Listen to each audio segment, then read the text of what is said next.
Selamat sore Bapak Ibu Saudara sekalian. Selamat sore, kita akan merenungkan kebenaran firman Tuhan. Hari ini kita akan melihat bersama-sama dari Yohanes pasal yang ke-17. Dari Injil Yohanes pasal yang ke-17. Mari kita membacanya ayat yang pertama.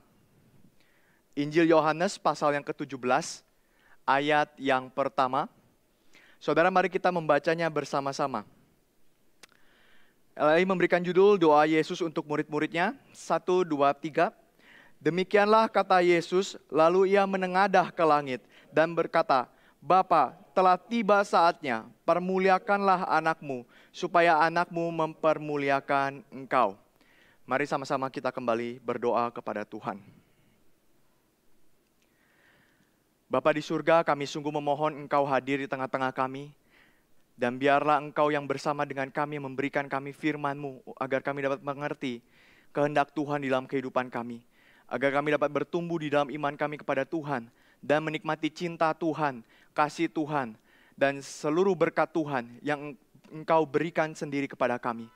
Tuhan, tolong pimpin dan sertailah kami, karena tanpa Tuhan kami sering tersesat, karena tanpa Tuhan kami tidak bisa hidup. Karena tanpa firman-Mu, kami berjalan menuju kebinasaan. Tolong Tuhan, berkatilah kami. Pakailah hamba-Mu yang hina ini dan biarlah Tuhan memberkati setiap hati yang merenungkan firman Tuhan pada sore hari ini. Terima kasih Tuhan, terpujilah nama-Mu. Di dalam nama Tuhan Yesus Kristus kami menyerahkan perenungan firman kepada Bapa di surga. Amin. Saudara sekalian, ini adalah satu perikop bagaimana Yesus berdoa kepada Bapa di surga. Dan banyak penafsir juga yang melihat bahwa ini adalah perikop perpisahan Tuhan Yesus. Karena memang perikop ini kemungkinan besar terjadi ketika Tuhan Yesus sedang di dalam perjalanan atau baru tiba di Taman Getsemani. Jadi konteksnya dari perikop ini adalah Yesus sudah selesai makan. Dia sudah selesai perjamuan, kemudian dia datang ke Taman Getsemani dan dia mau berdoa di situ. Nah, ketika Yesus berdoa di Taman Getsemani itu, Yesus mendoakan apa yang ada di dalam pasal yang ke-17 ini. Dan kemungkinan besar doa ini merupakan doa yang didengar oleh murid-muridnya. Jadi 12 muridnya mendengarkan doa ini. Dan memang di dalam tradisi Yahudi atau tradisi orang-orang zaman kuno, memang para guru-guru besar mereka punya kata-kata perpisahan kepada murid-muridnya. Maka ini menjadi satu kata perpisahan dari Tuhan Yesus kepada murid-muridnya. Dan di sini Tuhan Yesus mendoakan banyak hal. Di bagian yang pertama ini Tuhan Yesus mendoakan tentang dirinya sendiri ya saudara. Ini sebenarnya di dalam komentator juga banyak yang memperdebatkan tentang hal ini. Karena ketika mendoakan diri sendiri terkesan seperti Tuhan Yesus itu ingin untuk mencari nama sendiri. Karena di bagian di ayat pertama ini dikatakan bahwa dia meminta untuk dipermuliakan. Ya, dia meminta untuk dipermuliakan supaya Bapa bisa dipermuliakan. Jadi ada komentator yang mengatakan ini sebenarnya ujungnya bukan doa untuk diri sendiri. Bukan maksud saya berbeda dengan doa dari orang-orang biasa, dari manusia-manusia yang lain. Berdoa untuk diri sendiri. Dan saudara, di sini ada banyak sekali hal yang sebenarnya bisa dibahas.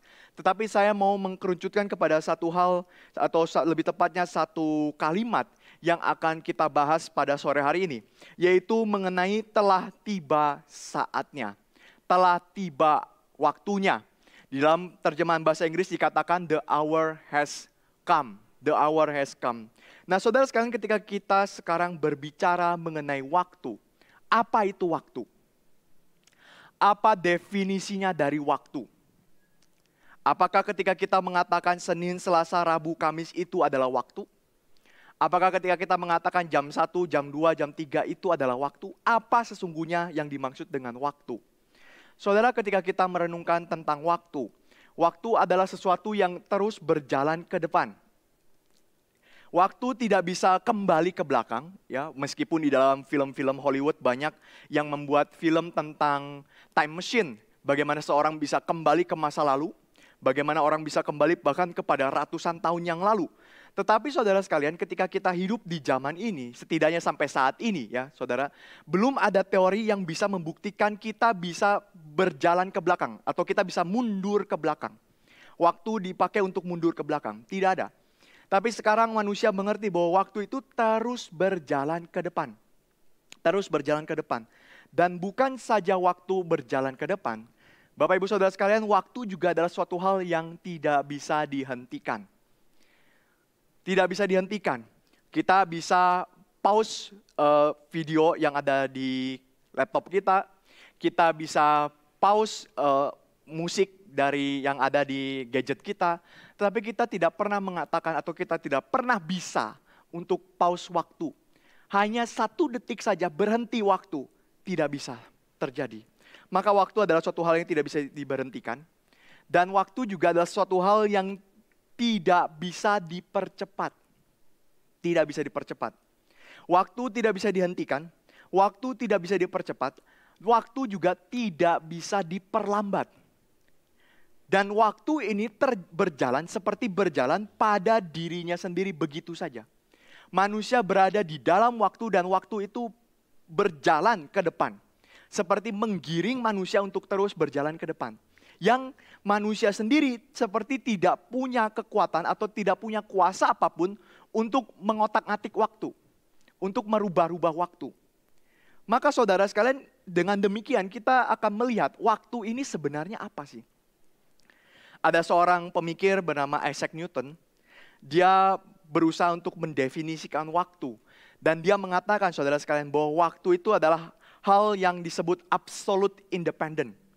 Absolute independent. Artinya apa saudara sekalian? Bahwa waktu ini tidak bergantung kepada apapun yang lain.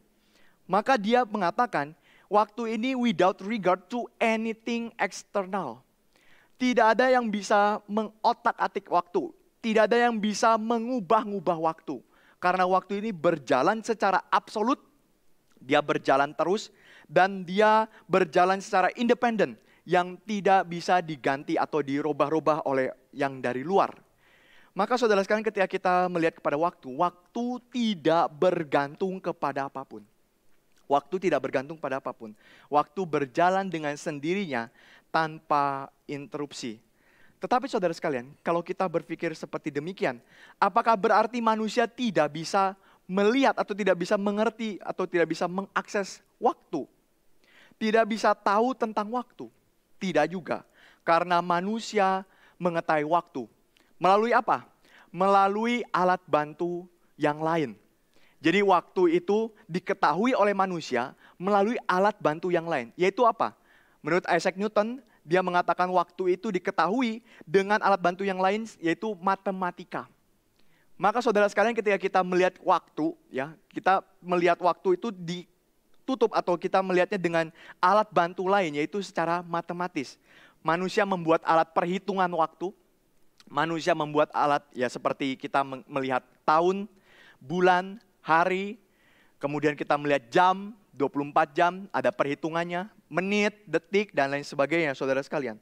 Dan semua perhitungan itu dipakai untuk membantu manusia bisa celik waktu, bisa tahu waktu, bisa mengakses waktu, bisa mendapatkan waktu itu. Tetapi saudara sekalian, pertanyaannya adalah, apakah waktu hanya berkaitan tentang hal-hal yang berbau matematis saja, dan tidak ada makna yang lain? Apakah waktu hanya berjalan begitu saja dan tidak ada yang lain? Saudara, ketika kita melihat tentang maknanya dari waktu berjalan, apa maknanya dari waktu berjalan? Aristoteles berpendapat, saudara sekalian, bahwa waktu itu adalah sesuatu yang sebenarnya tidak ada. Waktu itu adalah sesuatu yang sebenarnya tidak ada. Kenapa Aristoteles bisa mengatakan waktu itu tidak ada? Karena saudara sekalian, sebenarnya waktu itu adalah bagian dari pergerakan sesuatu. Kenapa manusia bisa tahu waktu? Karena manusia pakai waktu sebenarnya untuk menghitung pergerakan sesuatu. Menghitung pergerakan sesuatu yang biasa disebut the numeration of continuous movement. Jadi saudara sekalian, ketika manusia bergerak, saudara dari rumah ke gereja. Dari gereja nanti mungkin saudara ke tempat lain atau langsung pulang ke rumah atau kemana. Ketika saudara bergerak, nah waktu itu yang dipakai untuk menghitung atau menentukan atau mengerti tentang pergerakan manusia, tentang sebuah event, tentang sebuah kejadian. Kita bisa tahu tentang sebuah kejadian karena ada waktunya. Misalkan kita beribadah, kapan kita beribadah? Ketika hari Minggu. Saudara pakai satuan waktu, pakai perhitungan waktu untuk menentukan apa yang akan saudara lakukan. Kejadian apa yang akan terjadi. Itu semua dilihat dari waktu. Maka saudara sekalian, ketika waktu ini bagi Aristoteles dipakai untuk memaknai sebuah kejadian, memaknai sebuah pergerakan manusia, memaknai sebuah event dari kehidupan manusia. Itu sebab saudara sekalian, bagi orang-orang zaman dulu, waktu itu tidak dianggap sebagai hal yang abstrak, hanya berkaitan tentang perhitungan matematis saja, yang ada di jam tangan kita, atau yang ada di HP kita, di gadget kita. Tidak saudara sekalian.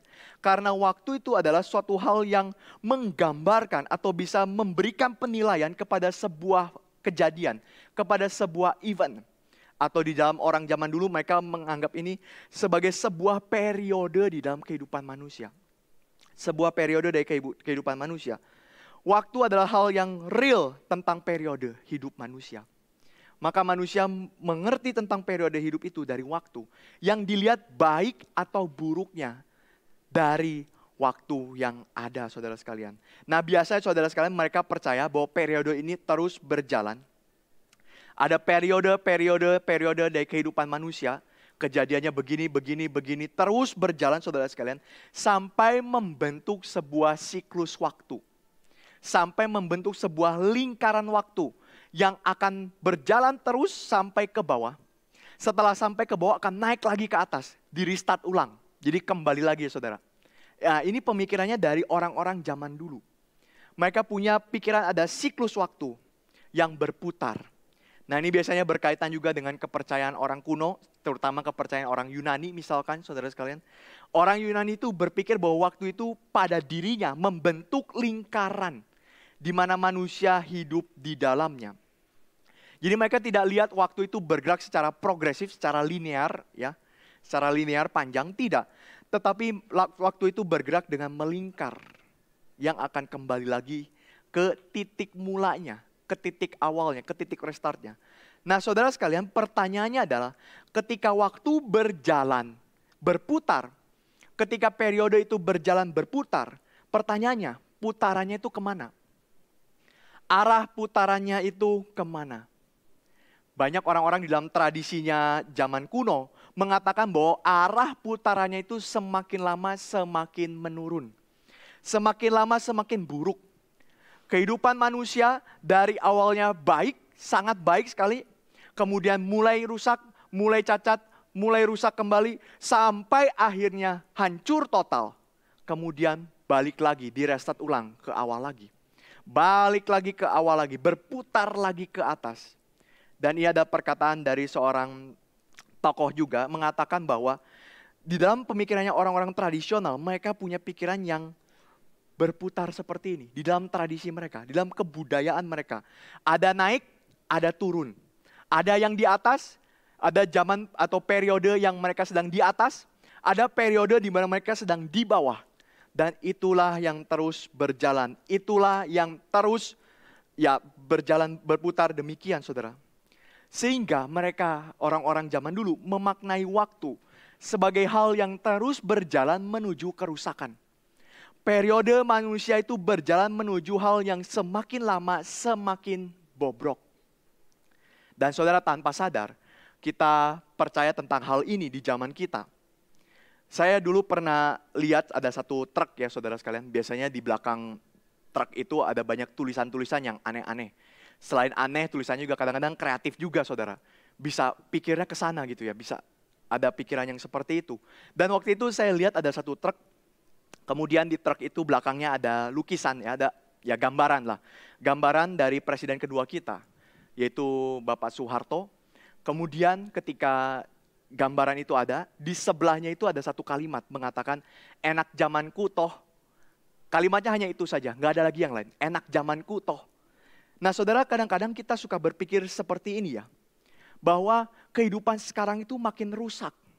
Kehidupan sekarang itu makin jelek. Kehidupan sekarang itu makin buruk. enak zamanku yang lalu. Enak zamanku waktu masih muda, waktu masih kecil dan lain sebagainya. Atau bahkan zaman sebelumnya. Kadang-kadang ada orang juga yang bercerita misalkan kehidupan di kota Bandung. Kota Bandung itu lebih enak di zaman dulu loh. Kenapa lebih enak di zaman dulu? Oh, zaman dulu belum ada macet. Zaman dulu masih sejuk, masih dingin. Kadang-kadang ada orang yang melihat juga di Bandung itu masih ada kabut di zaman dulu. Maka orang berpikir zaman dulu itu lebih baik. Semakin kesini semakin buruk. Semakin kesini semakin jelek. Dan sayangnya saudara sekalian, kadang-kadang kita pakai pikiran-pikiran seperti ini untuk menilai orang lain.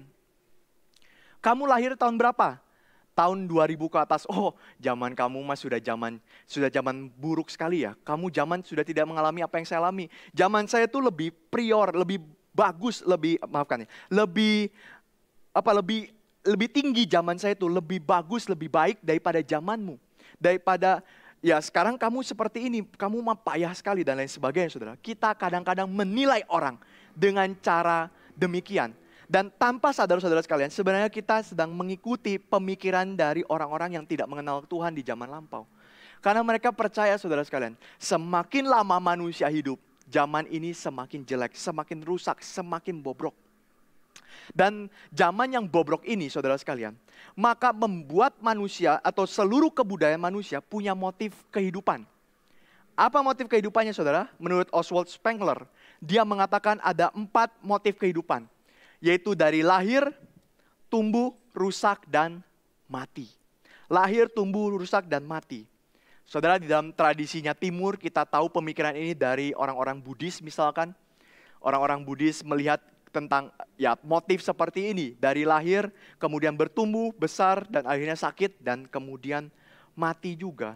Dan ini yang dinamakan oleh Oswald Spengler sebagai historical pessimism. Kita melihat waktu berjalan menuju kerusakan. Masa atau periode manusia hidup terus berjalan menuju kerusakan. Yang sampai nantinya akan direstart kembali. Sayangnya saudara sekalian, pemikiran seperti ini juga kita pakai di dalam kekristenan kita.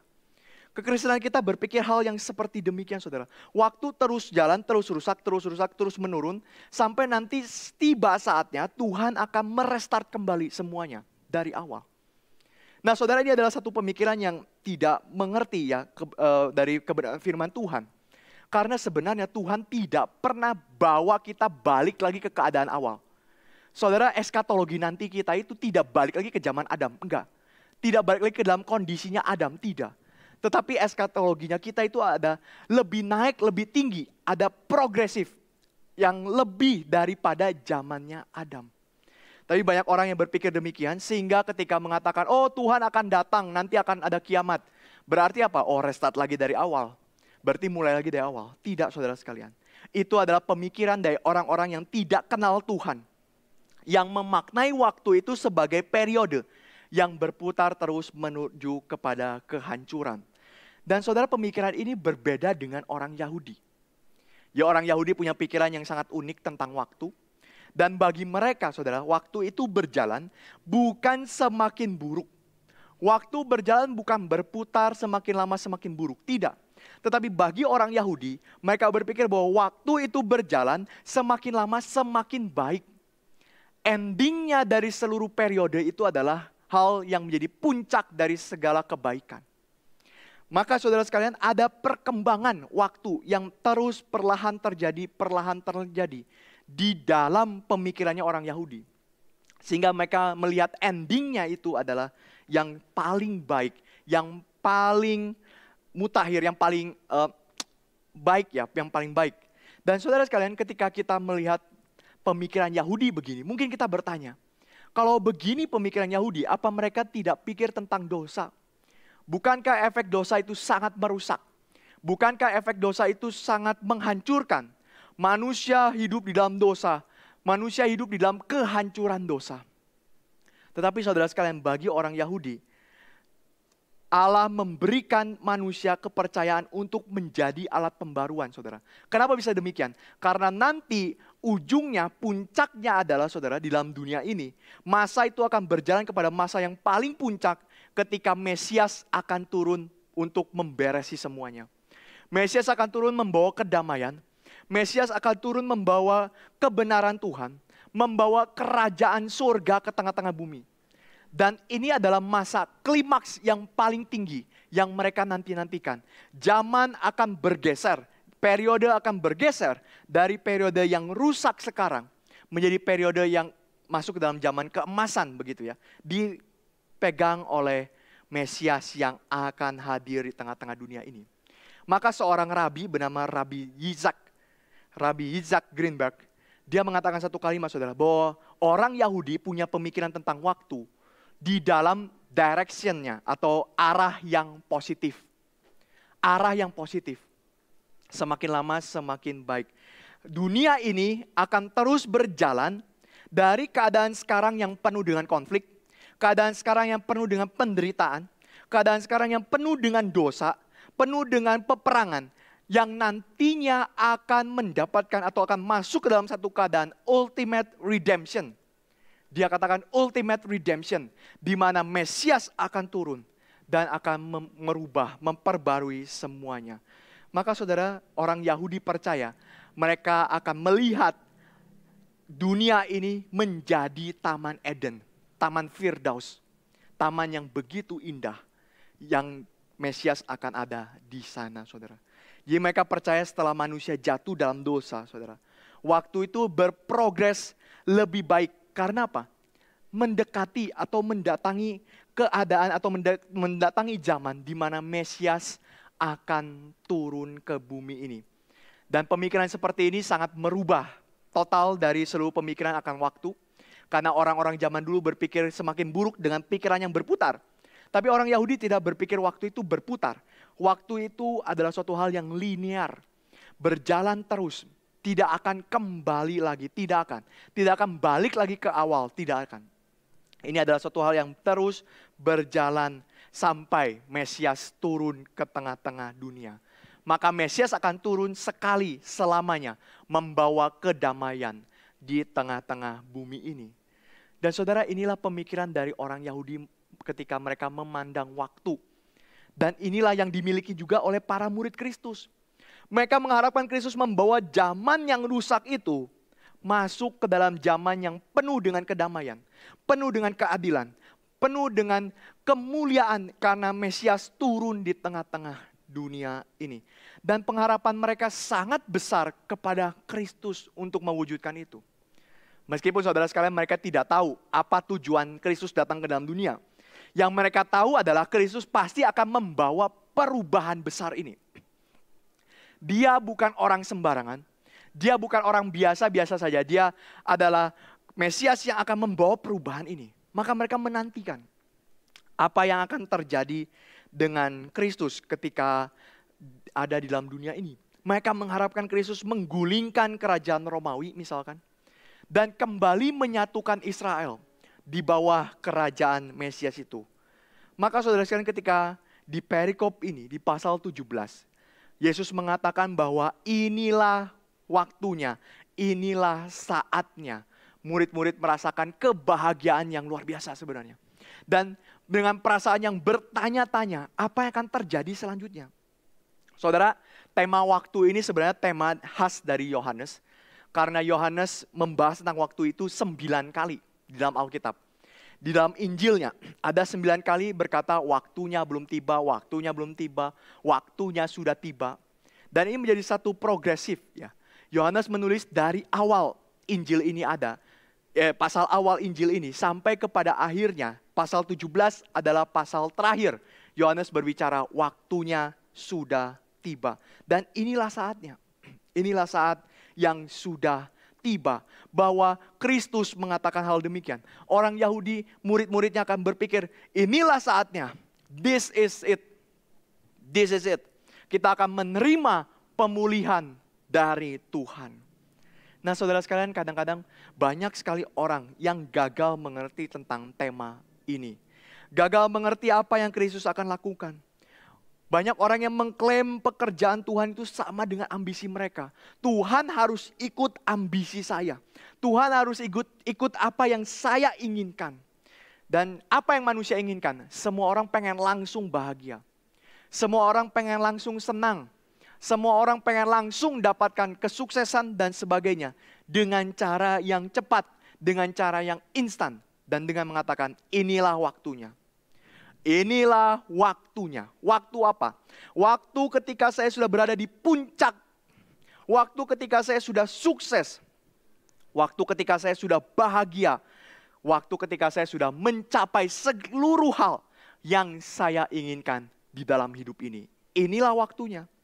Kita mengatakan inilah waktunya ketika seluruh keinginan, seluruh keadaan baik itu sudah kita dapatkan, sudah kita miliki. Maka saudara sekalian, manusia tidak akan pernah puas. Manusia tidak akan pernah mengatakan, this is it. Sampai waktunya itu tiba. Yaitu apa? Seluruh keinginannya, seluruh harapannya, seluruh bahagianya sendiri.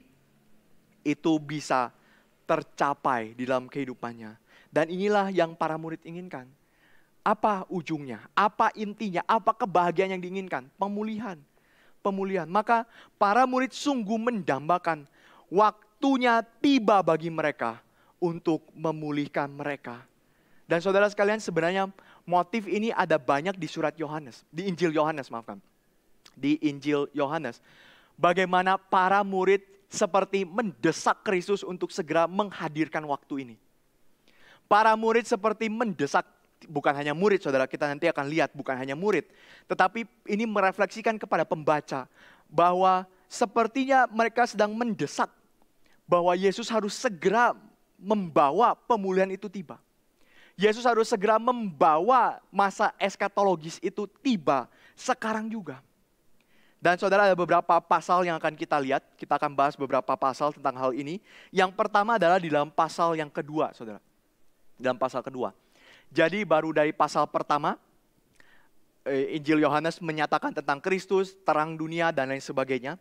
Langsung masuk ke pasal kedua, Yohanes langsung berbicara tentang waktu yang tiba ini, saudara.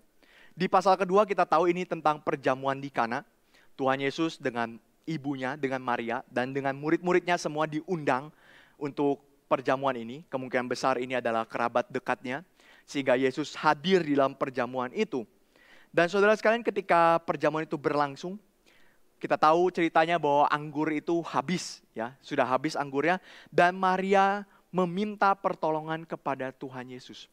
Maria mendatangi Tuhan Yesus saat itu, memohon untuk Yesus melakukan sesuatu. Maria berharap Yesus melakukan sesuatu agar anggur ini bisa ada, agar dia bisa memberikan anggur itu kepada mereka, saudara sekalian. Dan apa jawaban dari Yesus? Yesus menjawab, belum saatnya tiba. Belum saatnya tiba. Saudara, mungkin ketika kita baca ini ya, kita akan bingung. Kenapa ketika Maria minta tolong, Yesus bilang belum saatnya? Bagaimana dia bisa tahu atau apa yang dia maksudkan ketika dia mengatakan ini belum waktunya atau belum saatnya? Saudara, kita tahu bahwa Yohanes tentu tidak sembarang menulis ya saudara. Ini ada banyak makna di balik semua ini. Tapi kita akan melihat terlebih dahulu dari makna anggur sendiri saudara bagi tradisinya Yahudi. Karena anggur itu bukan hanya minuman biasa. Di zaman kita anggur bisa menjadi alternatif dari minuman. Dan tidak terlalu punya banyak makna. Anggur itu tidak terlalu punya mencerminkan sesuatu hal. Tidak terlalu punya banyak makna selain itu adalah bagian dari alternatif minuman kita di zaman sekarang. Tetapi saudara sekalian, di zaman dulu, di zaman Tuhan Yesus waktu itu, apalagi di tengah-tengah kerajaan Israel, di tengah-tengah bangsa Israel, anggur adalah suatu hal yang sangat penting karena anggur melambangkan sukacita. Karena anggur melambangkan kedamaian, melambangkan pesta ya, melambangkan satu sukacita yang begitu besar. Sehingga anggur dijadikan simbol di dalam pesta perkawinan. Saudara, maka hidangan utamanya ya, hidangan intinya dari pesta perkawinan mereka adalah adanya anggur. Ini adalah hal yang paling dinanti-nantikan oleh tamu, paling dinanti-nantikan oleh semua orang yang datang. Lihat anggurnya seperti apa. Mereka bisa cicipi anggurnya dengan rasa yang bagaimana. Ini adalah inti dari pesta mereka, saudara sekalian. Dan ketika anggur ini habis, ini bukan satu kebetulan, saudara. Bukan seperti kita sedang minum air kemudian, oh airnya habis, aduh sayang ya airnya habis. Sekarang saya perlu ambil lagi air yang lain. Tidak, saudara sekalian. Di dalam hal seperti ini, saudara, Kostenberger, seorang penafsir, dia mengatakan satu kalimat, saudara, bahwa the running out of wine, anggur yang kehabisan di pernikahan di Kana itu, menjadi satu simbol bagaimana orang-orang Yahudi sudah begitu mandul. Orang-orang Yahudi sudah begitu tidak berguna di hadapan Tuhan. Orang-orang Yahudi sudah begitu tidak berbuah di hadapan Tuhan, saudara sekalian. Karena sudah tidak ada lagi anggur yang mengalir. Tidak ada lagi anggur yang dihasilkan oleh mereka. Dan ini tentu gambaran yang dikontraskan dengan gambaran zaman Mesianik. Ketika Mesias turun. Saudara, saya akan bacakan satu ayat di dalam Amos pasal yang ke-9. Amos pasal yang ke-9, ayat yang ke-13 sampai ayat yang ke-14. Saya akan bacakan untuk kita semua, khususnya di ayat yang ke-13. Amos pasal yang ke-9, ayat yang ke-13, di sini katakan, sesungguhnya waktu akan datang, demikianlah firman Tuhan, bahwa pembajak akan tepat menyusul penuai, dan pengirik buah anggur, penabur benih. Gunung-gunung akan meniriskan anggur baru, dan segala bukit akan kebanjiran. Saudara sekalian, segala bukit kebanjiran, aku akan memulihkan kembali umatku Israel. Ini adalah gambaran dari zaman Mesias yang akan datang. Mesias akan datang dan Mesias akan membuat seluruh bukit itu kebanjiran dengan anggur. Artinya apa? Banjir dengan sukacita, dengan damai sejahtera daripada Tuhan. Dan karena anggur itu begitu banyak, ini menunjukkan satu kelimpahan di tengah-tengah mereka. Tetapi itu yang tidak didapatkan di dalam Injil Yohanes ini. Orang-orang Israel sedang begitu mandul, sedang begitu terpuruk dengan krisis iman mereka, krisis kerohanian mereka, krisis relasi mereka kepada Tuhan. Itu sebab saudara sekalian, Maria dengan rasa percaya diri yang tinggi meminta bantuan Kristus. Saudara tahu dari mana Maria percaya diri? Karena Maria suruh para petugas waktu itu untuk mendengarkan apa yang Kristus akan lakukan. Berarti Maria tahu akan terjadi sesuatu. Berarti Maria tahu Kristus akan melakukan sesuatu. Sehingga dia suruh orang itu untuk mendengarkan Kristus. Dan di sini saudara, jelas sekali Yohanes sedang menggambarkan bagaimana umat-umat itu atau orang Israel itu meminta bantuan Kristus ya untuk menghadirkan kembali anggur itu. Ini gambaran dari Yohanes kepada pembacanya bahwa orang Israel mengharapkan Mesias memberikan kelimpahan itu di waktu krisis. Dan Kristus saat itu ada di sana. Kristus saat itu ada di perjamuan ini. Kristus ada di perkawinan itu. Sehingga saudara adalah satu hal yang wajar, tanda petik ya. Wajar meminta bantuan Kristus saudara. Dan para pembaca pun menantikan apa yang Kristus lakukan. Ketika kita baca ini ya, orang Yahudi baca ini, dia akan menantikan saudara. Apa yang akan Kristus lakukan. Apakah Kristus akan memberikan kelimpahan kepada orang Israel itu. Penggenapan itu, waktunya untuk memberikan atau yang melaksanakan tugasnya. Membawa manusia dari zaman yang buruk terpuruk menjadi zaman Mesias. Apakah waktunya sudah tiba di sini? Tetapi saudara sekalian, Yesus menjawab belum waktunya bagi dia untuk menggenapi pekerjaan mesianiknya itu. Maka saudara di sini terlihat nyambung ya. Di sini terlihat nyambung bagaimana Yesus menjawab belum waktunya. Belum waktunya bukan berarti belum waktunya dia membuat mujizat. Karena setelah itu dia tetap juga buat mujizat saudara. Dia tetap membuat anggur itu ya. Air menjadi anggur dan sebagainya. Tetapi di sini melihat kepada kegenapan Kristus. Apa yang harus Kristus lakukan ini belum waktunya. Dan saudara ketika kita melihat hal ini, cerita ini saudara. Yohanes sedang merefleksikan kepada pembacanya. Bahwa ketika mereka berusaha. Maria seperti yang berusaha meminta kepada Kristus untuk membawa waktunya itu segera tiba. Membawa perubahan itu, pembaruan itu segera tiba. Tapi justru Kristus mengatakan atau Kristus meminta pembacanya saat itu untuk menunggu lagi. Bukan sekarang, belum waktunya. Menunggu sampai kapan? Saudara, saya akan maju ke dalam pasal selanjutnya, yaitu di pasal yang ke-7. Di pasal yang ke-7 di sana ada perdebatan tentang hukum Taurat. Saudara bisa baca itu hukum Musa, hukum Taurat diperdebatkan dengan Kristus dan sebagainya. Dan jelas sekali di pasal yang ke-7 ini kita melihat reaksi dari orang-orang Yahudi. Dari orang-orang yang berdebat dengan Kristus. Yaitu mereka sangat ingin untuk melenyapkan Kristus. Mereka sangat ingin untuk membunuh Kristus. Kita lihat di mana? Misalkan kita lihat di dalam ayat yang ke-25. Pasal 7 ayat yang ke-25. Beberapa orang Yerusalem berkata, bukankah dia ini yang mereka mau bunuh? Saudara, orang-orang yang ada di situ juga, orang Yerusalem di situ juga tahu bahwa hasil dari perdebatan itu adalah Yesus mau dibunuh oleh orang Yahudi, saudara. Oleh orang Yahudi. Tetapi apa yang terjadi, saudara? Di ayat selanjutnya, di ayat yang ke-26, jelas sekali dikatakan bahwa mereka tidak bisa menangkap Kristus. Mereka tidak mengatakan apa-apa kepadanya. Dan Kristus bisa berbicara dengan leluasa kepada mereka. Kristus masih tetap mengajar.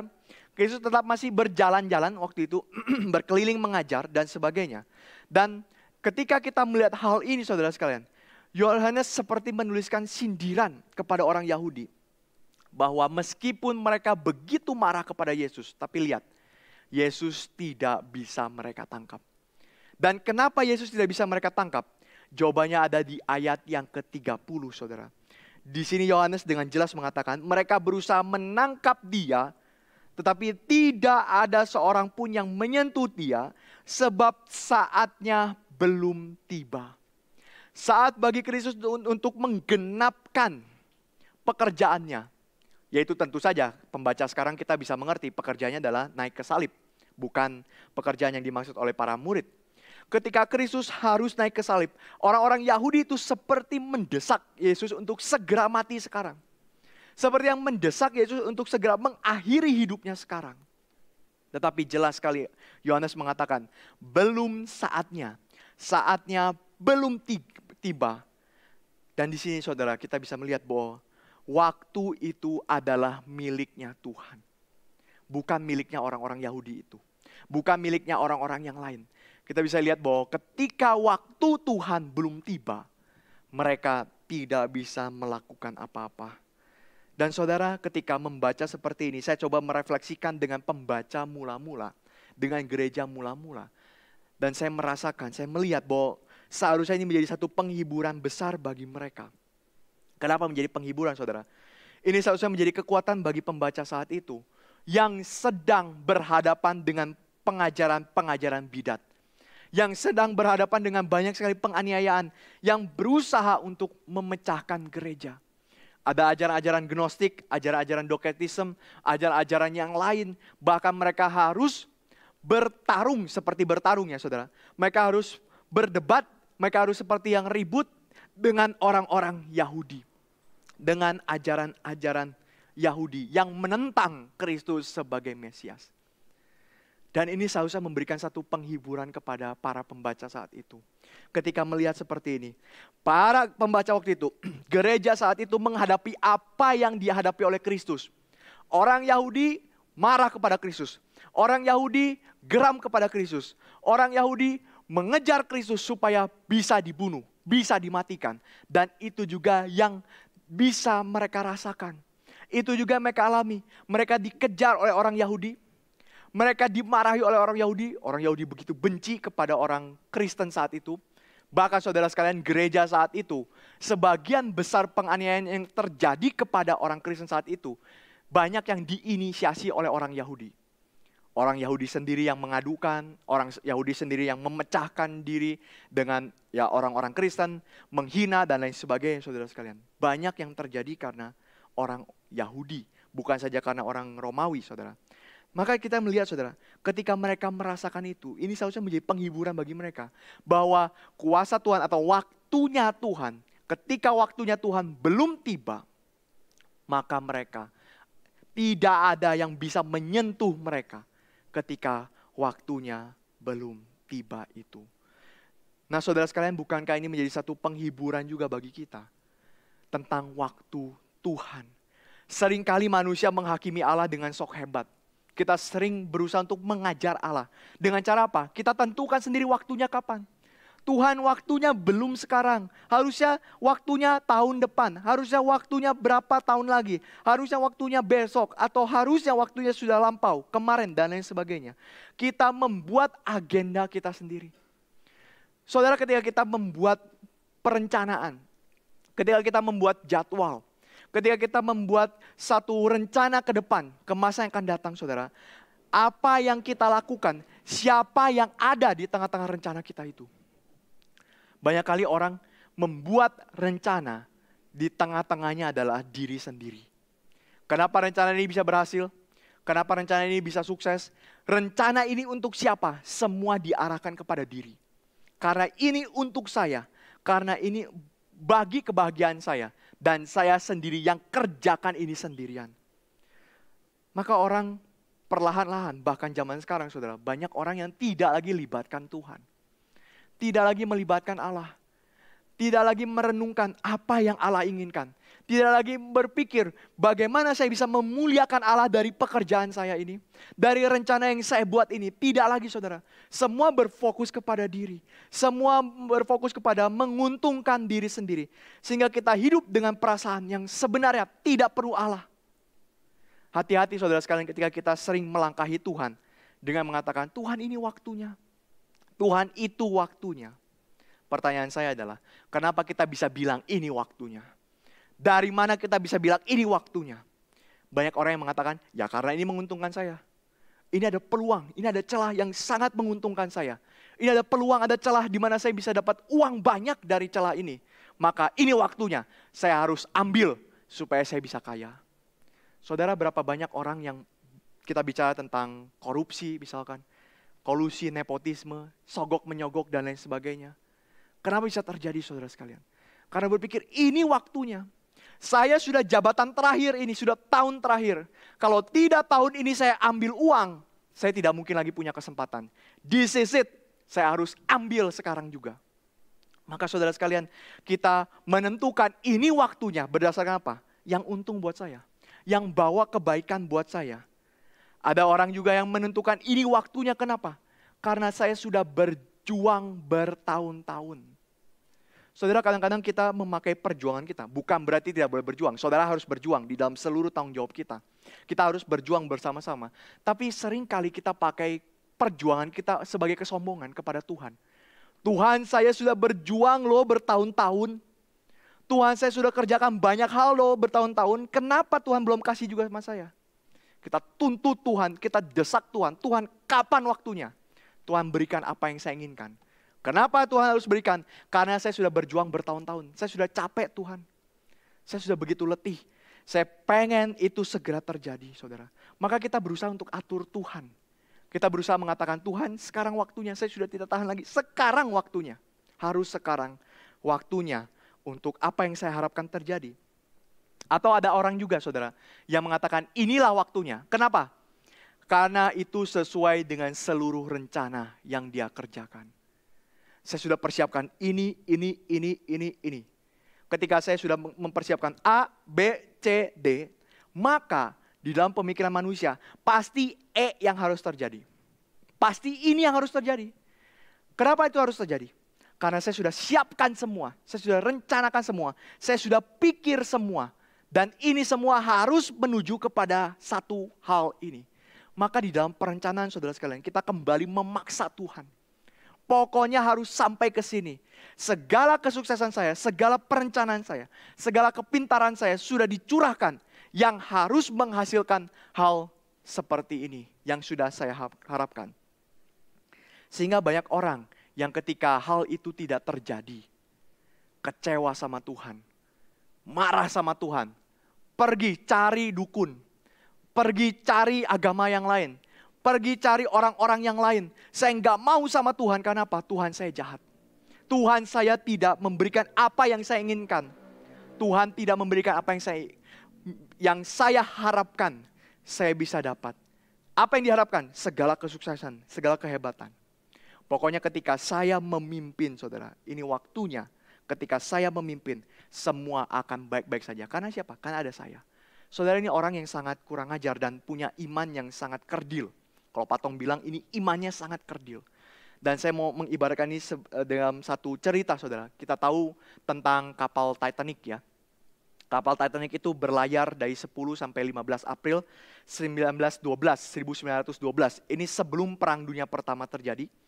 Dan kapal ini adalah sebenarnya bukan satu-satunya kapal terbesar. Karena perusahaan Inggris yang bikin kapal Titanic ini, dia sudah membuat 2 kapal lainnya. Jadi ada 2 kapal lainnya.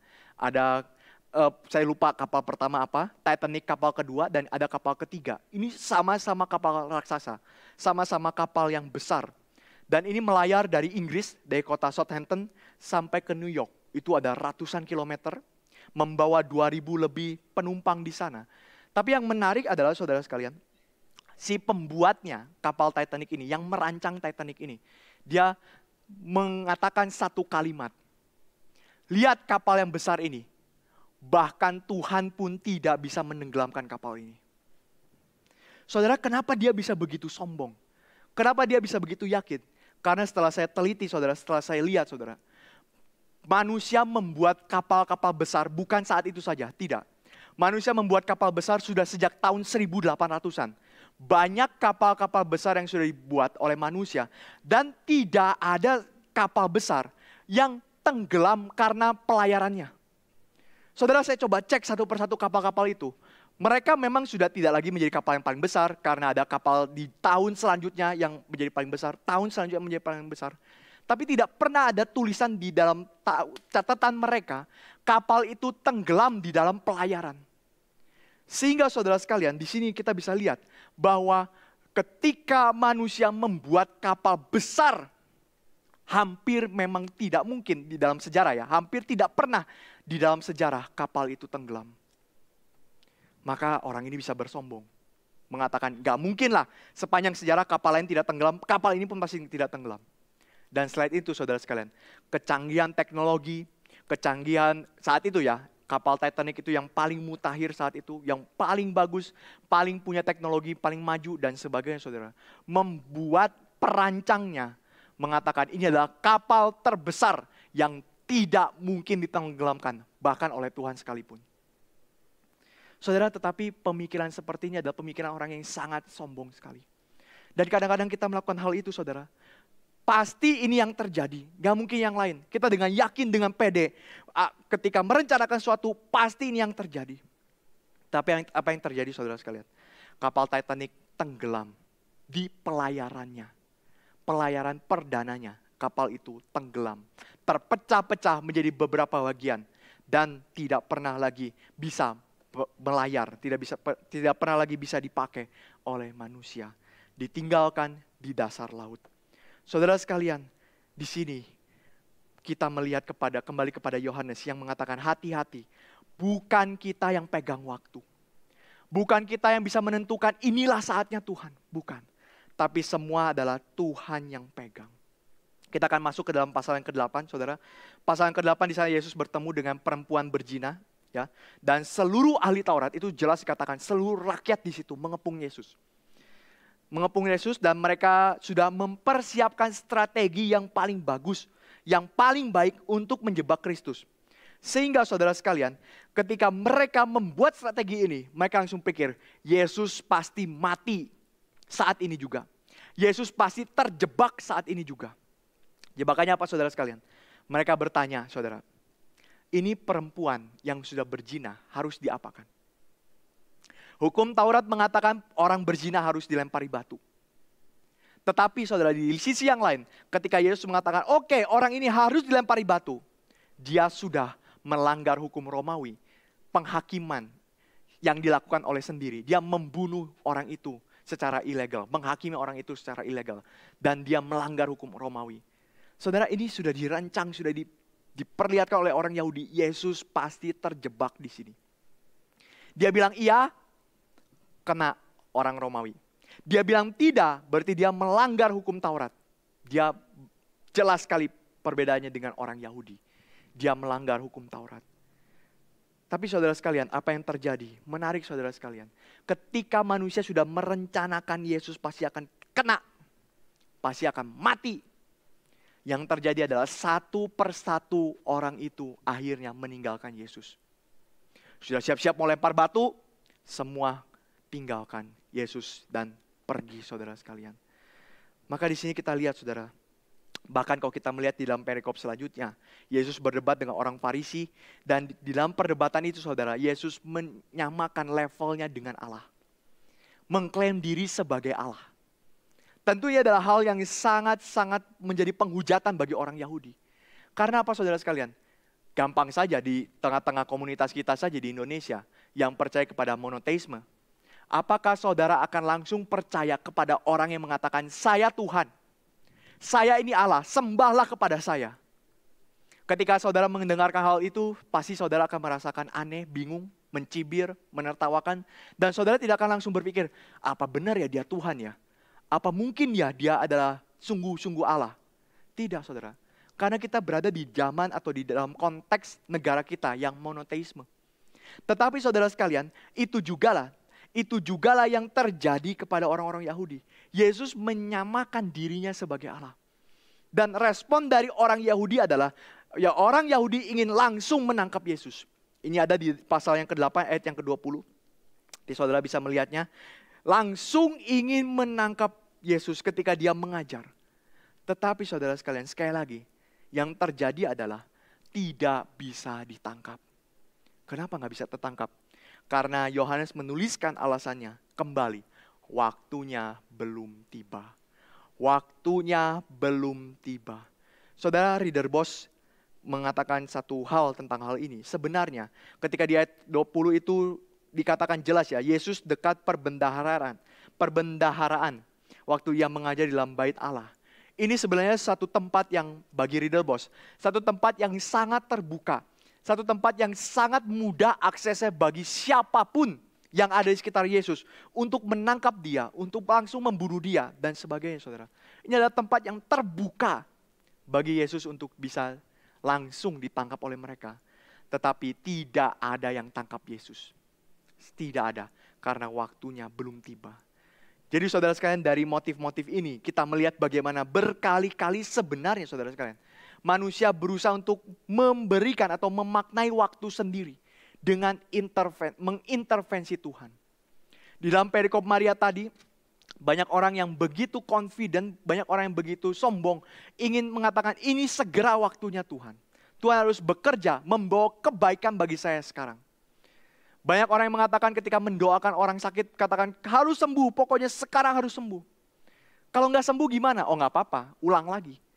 Kalau nggak sembuh, usaha lagi. Saudara, ini saya katakan seperti kita sedang kejar door prize, saudara. Kalau door prize nggak dapat, oh Anda kurang beruntung. Oke, kita cari lagi. Kita mungkin lain kali akan lebih beruntung. Kita mungkin akan mendapatkannya lain kali. Kita seperti kejar door prize. Pokoknya orang ini harus sembuh dalam nama Yesus. Harus sembuh, harus sembuh, harus sembuh. Kapan sembuh? Sekarang Tuhan, dia harus sembuh. Kita paksa Tuhan, ini waktunya Tuhan sekarang sembuh. Atau di sisi yang lain saudara sekalian, banyak orang-orang yang mengabaikan Tuhan. Tuhan, saya tidak mau ikut Tuhan. Tuhan, saya tidak mau ikut campur dengan Tuhan. Pokoknya Tuhan tidak usah peduli dengan saya. Saya segera mungkin Tuhan Yesus itu pergi dari hidup saya. Tuhan Yesus segera menghindar dari hidup saya. Berapa banyak orang yang tidak tahan baca Alkitab misalkan saudara sekalian. Gak tahan sama firman Tuhan, sudah gak tahan. Mau gimana lagi, pengen cepet aja. Pokoknya saya baca cepet, sekilas selesai, oke. Sudah beres semua. Atau mendengarkan khotbah juga, pokoknya hanya pengen sebentar. Sebentar, secepat mungkin yang bisa saya dapatkan. Itu semakin bahagia, itu semakin senang. Kalau khotbah sore-sore, bubarnya atau keluarnya dari khotbah itu, selesai dari khotbah itu, matahari belum turun, seperti ada damai di dalam hati. Wah, khotbah hari ini cepat ya, khotbah hari ini, lihat matahari aja belum pulang, berarti saya pulang duluan, mendahului matahari pulang, misalkan ya, matahari turun. Dan saudara, kita menjadi orang yang kembali mengatur Tuhan. Kembali mengatur Tuhan. Tuhan, saya tidak mau lagi. Pokoknya secepat mungkin yang bisa saya lakukan, yang bisa saya peroleh. Secepat mungkin. Dan setelah itu Tuhan tidak usah ganggu saya lagi. Maka manusia terus ingin memaksa Tuhan, seperti mengintervensi Tuhan untuk mengerjakan apa yang diinginkan, saudara. Dan ketika kita lihat di dalam pasal yang ke-17 ini, di sini Kristus dengan jelas sekali saudara sekalian mengatakan bahwa waktunya sudah tiba. Saudara, kalau kita sebagai pembaca ya, pembaca dari Yohanes 17 ini, setelah di pasal 2 bilang waktunya belum tiba. Pasal yang ke-7 bilang waktunya belum tiba. Pasal ke-8 bilang waktunya belum tiba. Dan sekarang dikatakan waktunya sudah tiba. Saudara, tentu saja ini membuat pembaca itu sontak langsung mempersiapkan diri. Wah, sekarang ya waktunya tiba. Waktu apa? Wah, kebaikan itu akan datang. Wah, zaman itu akan tiba. Sekarang ya waktunya. Pembaca akan mempersiapkan diri. Pembaca akan melihat apa yang akan terjadi selanjutnya, saudara sekalian. Maka saudara, mereka sampai sini, mereka terus berpikir masa yang baik itu akan tiba. Kristus akan mengakhiri penantian panjang dari Israel akan pemulihan itu. Ini adalah satu penantian yang bukan dimulai ketika Kristus inkarnasi saja di bumi. Tetapi ini adalah penantian dari bangsa Israel yang sudah ada sejak zaman dahulu. Sejak zaman sebelum ada Israel, ada janji mengatakan bahwa Kristus atau Mesias akan menghancurkan, memberikan pemulihan kepada manusia. Ini yang dinanti-nantikan beratus-ratus tahun oleh orang Israel. Maka seluruh penantian, seluruh janji, seluruh harapan orang Israel akan tergenapi ketika Kristus mengatakan, sekarang sudah waktunya. Maka orang Yahudi, murid-murid Yesus, pembaca mula-mula waktu itu akan melihat seperti ini. Wah, waktunya. Ini bukan hal sepele, saudara sekalian. Ini adalah hal yang sangat penting, sangat urgent. Kristus akan segera menghancurkan Romawi. Dan Kristus akan menjadi raja atas mereka. Tetapi saudara sekalian, ketika mereka berusaha atau ketika mereka berharap Kristus menghancurkan Romawi, tepat di pasal selanjutnya saudara sekalian, Yesus ditangkap dan disalib. Yesus bukan menghancurkan Romawi saat itu. Yesus malah dihancurkan oleh Romawi. Yesus bukan melenyapkan Romawi, orang Romawi yang melenyapkan Yesus. Saudara sekalian, ketika kita melihat hal seperti ini, bagaimana perasaan kita? Bagaimana perasaan orang Yahudi waktu itu? Maka saya katakan saudara sekalian, ketika orang Yahudi sungguh-sungguh baca Injil Yohanes ini, saudara, mereka akan sulit sekali melihat Kristus sebagai Mesias. Mereka akan sulit sekali, saudara. Sudah nanti lama sekali. Saudara, mungkin saudara pernah punya pengalaman seperti ini ya. Nanti lama sekali kerjakan ini itu semua sudah lama, habiskan waktu, habiskan uang dan semua sudah keluar untuk mendapatkan sesuatu. Tapi ketika waktunya tiba bagi sesuatu itu untuk keluar, saya sudah selesaikan semua. Saya mau hal itu untuk keluar. Ngantri misalkan ya SIM atau STNK atau apa ya saudara ya. Di kepolisian dan sebagainya. Ketika sudah tiba waktunya, polisi tiba-tiba datang mengatakan, oh maaf, ini masih ada yang kurang. Apa yang kurang? Kurang satu berkas lagi ini. Surat kamu belum bisa keluar sekarang. Saudara, tentu kita akan dengan sangat-sangat merasakan diri begitu putus asa. Karena ini sudah dinantikan begitu lama. Tapi ujungnya akhirnya juga gak bisa, gak dapat juga saudara sekalian. Dan inilah yang dialami oleh orang-orang Yahudi. Mereka berpikir, orang Israel ketika membaca ini saudara sekalian, mereka tidak mungkin bisa percaya kepada Kristus. Karena mereka melihat, karena mereka gagal mengerti tujuan Kristus hidup. Jadi saudara sekalian, apa artinya waktunya tiba? Bukankah seharusnya pemulihan yang tiba? Kenapa Kristus malah berbagian di dalam kekalahan? Malah berbagian di dalam kematian di bawah penjajah? Kuncinya kembali kita akan lihat di dalam Yohanes pasal ke-17 ini saudara sekalian. Waktunya tiba bukan menunjuk kepada kebaikan atau keburukan yang akan datang saudara. Tetapi ketika berbicara waktunya tiba, ini menunjuk kepada waktunya Bapa. Bapalah yang merancangkan segala sesuatu. Bapalah yang sudah mendesain segala sesuatu. Dan apa yang Bapa desain, itulah yang akan terjadi saudara sekalian. Dan orang yang tidak percaya ini akan menjadi orang yang begitu penuh dengan kesulitan. Frustasi di dalam hidup. Kadang-kadang saudara sekalian, orang bisa menyesal sampai berhari-hari. Bisa menyesal sampai berhari-hari. Karena suatu hal, satu kejadian yang sudah terjadi. Atau ada orang yang sampai menyimpan dendam begitu lama. Saya begitu benci kepada orang itu. Kenapa benci sama orang itu? Karena orang itu pernah sekali tidak jabat tangan saya waktu di gereja. Saya benci sekali sama orang itu. Sampai bertahun-tahun benci sama orang itu. Karena apa? Karena tidak bisa deal dengan masalah yang sudah terjadi. Karena tidak bisa terjadi, sebenarnya bukan masalah juga ya saudara. Karena tidak bisa deal dengan satu satu hal yang terjadi di masa lampau. Akhirnya manusia terus membenci. Manusia terus mendendam. Tandain orang itu. Lihat saja nanti. Kalau orang itu datang ke gereja, wah lihat aja saya akan lakukan sesuatu bagi dia. Wah saudara, orang menjadi tidak karu-karuan saudara. Menyesal dan lain sebagainya. Atau ada orang yang sampai takut melangkah ke masa depan. Gimana ya masa depanku? Gimana ya anak-anakku? Gimana ya cita-citaku? Gimana ya pekerjaanku? Apa yang harus saya lakukan di depan? Orang terus dengan sekecil mungkin dan sedetail mungkin yang bisa dia lakukan. Dia persiapkan semuanya sampai masa depan dia bisa dijamin saya akan menjadi orang yang sukses di depan. Semua sekecil sedetail mungkin tidak bisa lepas.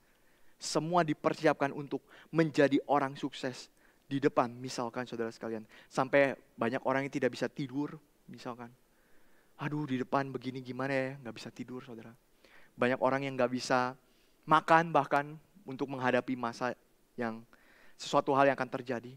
Tetapi saya ingat satu perkataan dari Ibu Inawati Teddy saudara.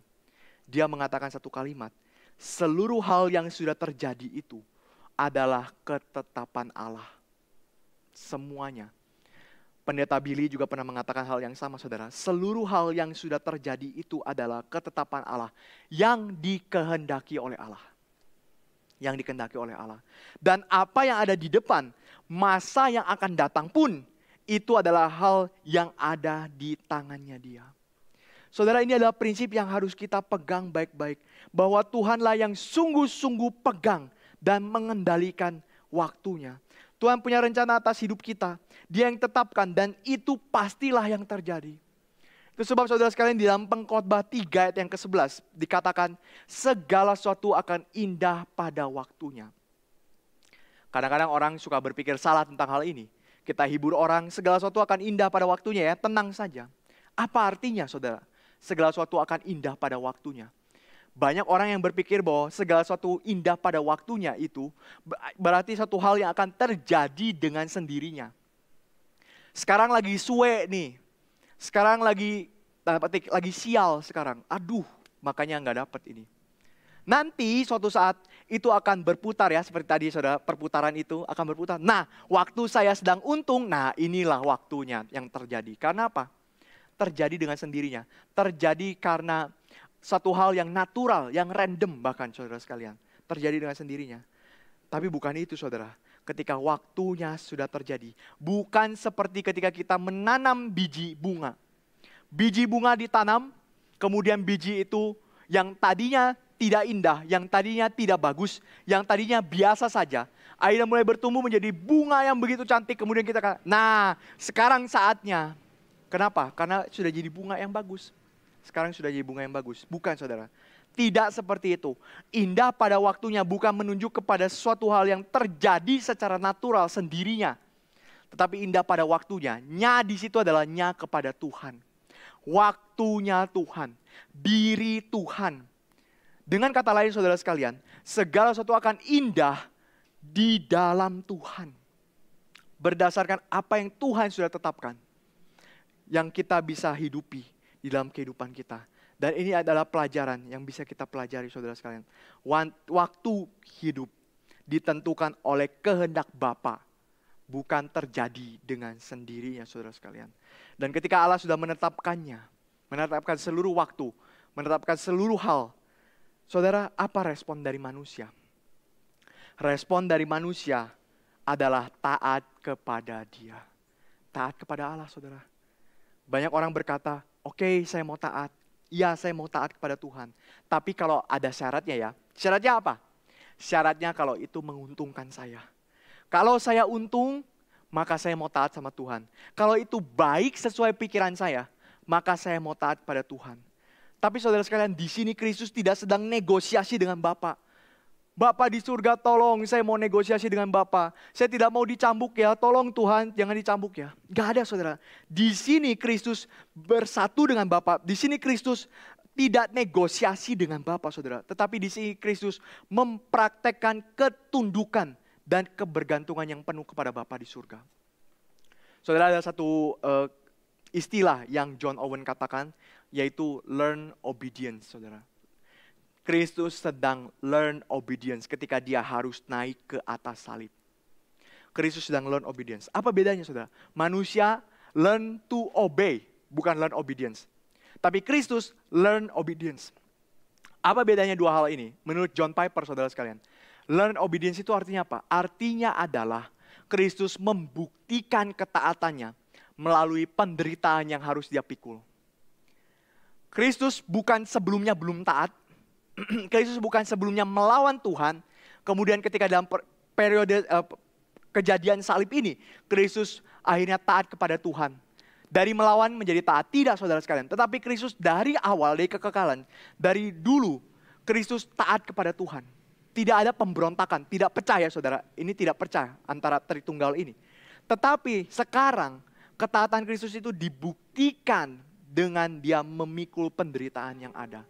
Lewat suffering, lewat salib Kristus. Ya, maka ini disebut learn obedience. Beda dengan kita learn to obey, kenapa? Karena kita sudah terbukti kita itu tidak taat pada Tuhan. Buktinya apa? Ketika manusia jatuh dalam dosa di Taman Eden. Manusia jatuh dalam dosa itu menjadi satu bukti manusia melawan Tuhan. Dan seluruh generasi manusia melawan Tuhan. Maka saudara sekalian, kita lihat di sini, Kristus sedang learn obedience kepada Bapa di surga, menjalankan apa yang Bapa inginkan. Itu sebab saudara sekalian, Kristus berdoa kepada Bapa yang menunjukkan satu kedekatan ini. Ayat 1 di pasal 17 ini mengatakan, Yohanes mengatakan tentang gestur dari Tuhan Yesus, yaitu menengadah ke langit. Ini menengadah ke langit bukan hanya semata-mata Kristus sedang ada di luar, kemudian dia lihat ke langit. Tidak saudara. Di dalam bahasa aslinya itu memakai istilah heaven, ya, yang bisa diterjemahkan sebagai heaven. Dan di sini saudara sekalian adalah gestur dari orang Yahudi. Bagaimana mereka ketika berdoa kepada Tuhan, itu menunjukkan keseluruhan hatinya untuk difokuskan kepada Tuhan. Sama saudara sekalian seperti kita ya. Ketika bertemu dengan orang yang jabatannya cukup tinggi, mungkin kita bertemu dengan presiden. Ketika saudara mau bicara dengan presiden, saudara pasti akan menatap mata dia. Saudara pasti akan menatap presiden dan tidak berani memunggungi, membelakangi, tidak berani. Karena kita menghormatinya, karena kita menghargainya, maka kita memfokuskan pandangan kita kepada orang yang diajak bicara oleh kita. Dan terlebih lagi ini kepada Allah saudara. Maka mereka punya gestur, mereka memandang ke surga, memandang ke langit ya. Ini heaven bisa diterjemahkan surga juga. Selain diterjemahkan langit saudara. Mereka melihat kepada Allah. Mereka memfokuskan hati mereka, pandangan mereka kepada Allah yang Maha Kuasa. Dan ini adalah gestur yang dicatat di dalam Mazmur 123 ayat yang pertama juga. Saya tidak ada waktu di dalam hal ini, saudara bisa melihatnya Mazmur ini.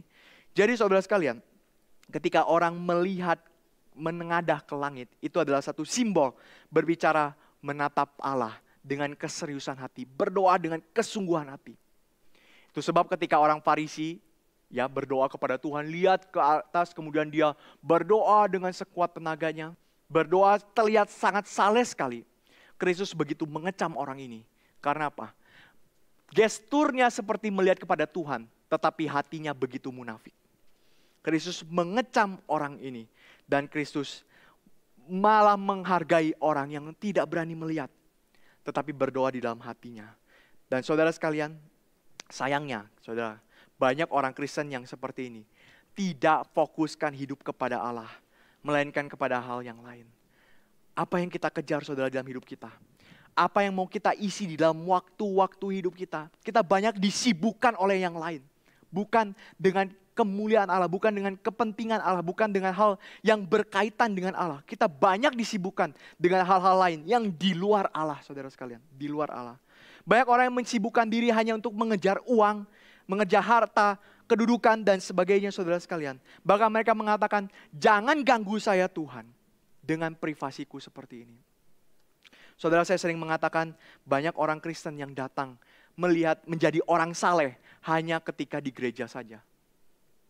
Jadi orang Kristen hanya di gereja aja. Di luar jadi apa? Jadi orang sekuler, jadi orang yang tidak percaya Tuhan bahkan, tidak peduli dengan Tuhan, dan lain sebagainya saudara sekalian. Sama sekali tidak tercerminkan sebagai orang Kristen. Dan orang-orang seperti ini adalah orang yang sangat kurang ajar saudara sekalian. Sangat kurang ajar. Hanya manfaatkan Tuhan demi dirinya sendiri. Dan saudara sekalian, terkadang di sisi yang lain saudara, manusia mau ikut Tuhan kalau ada syaratnya. Syaratnya apa?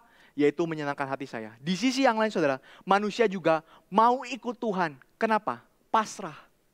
Banyak orang ya yang ketika dikasih pilihan, kamu mau ini atau ini? Terserah. Mau makan bakso atau makan sate misalkan ya saudara. Misalkan, terserah, udah ikut aja. Mau bakso ya bakso, mau sate ya sate, ya udah terserah. Dan kadang-kadang kita pakai ini kepada Tuhan. Tuhan terserah, pokoknya terserah Tuhan gimana Tuhan. Dan ketika berkata terserah Tuhan, kayak sera-sera, itu sambil dengan sikap, saya nggak mau peduli apa yang Tuhan lakukan. Saya nggak mau tahu apa yang Tuhan lakukan. Saya tidak mau peduli pada pekerjaan Tuhan, terserah. Tuhan mau bikin KKR besar di luar, terserah. Itu pekerjaan mereka, itu pekerjaan Tuhan, itu pekerjaan orang yang terbeban di situ. Saya tidak peduli, yang penting saya di sini saja. Banyak orang yang begitu tidak peduli dengan pekerjaan Tuhan.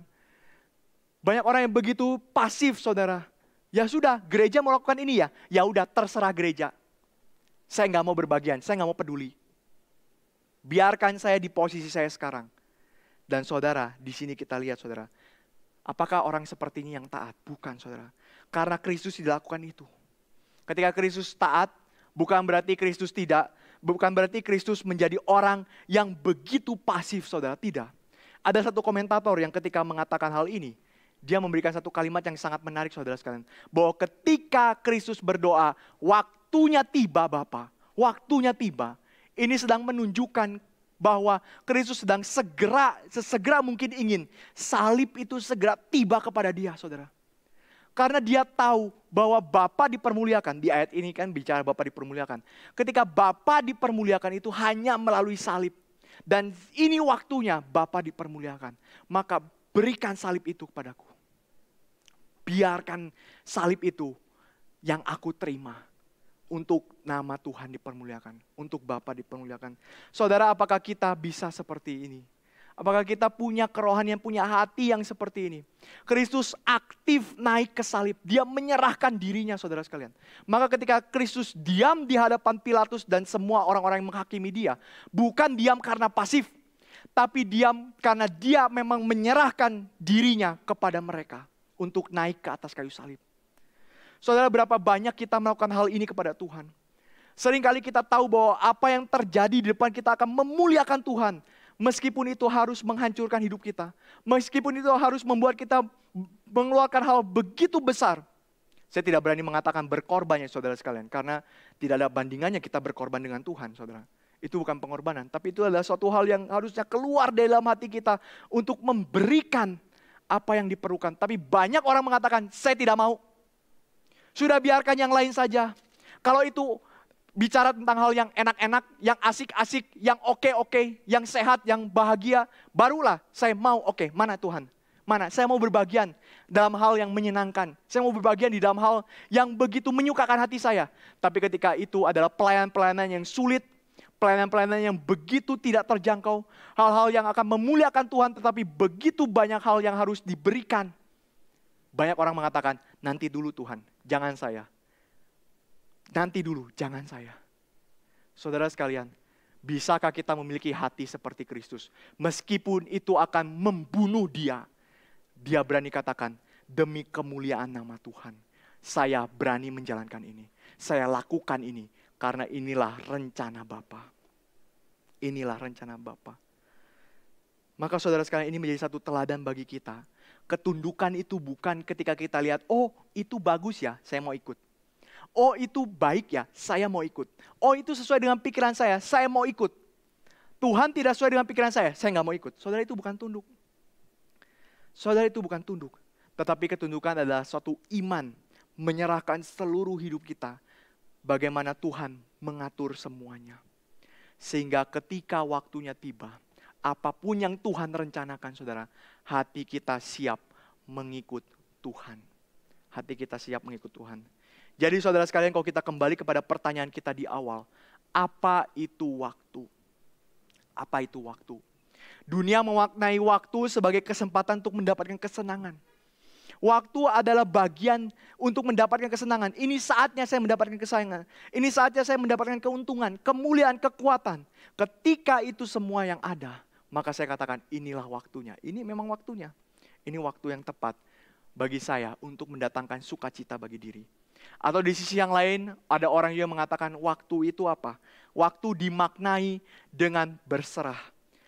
Pokoknya hal buruk terjadi, gak masalah. Memang dunia makin buruk, gak apa-apa. Dunia menjadi semakin buruk, nanti juga akan direstart ulang. Jadi waktu mengarah kepada keburukan atau waktu mengarahkan manusia kepada kebaikan.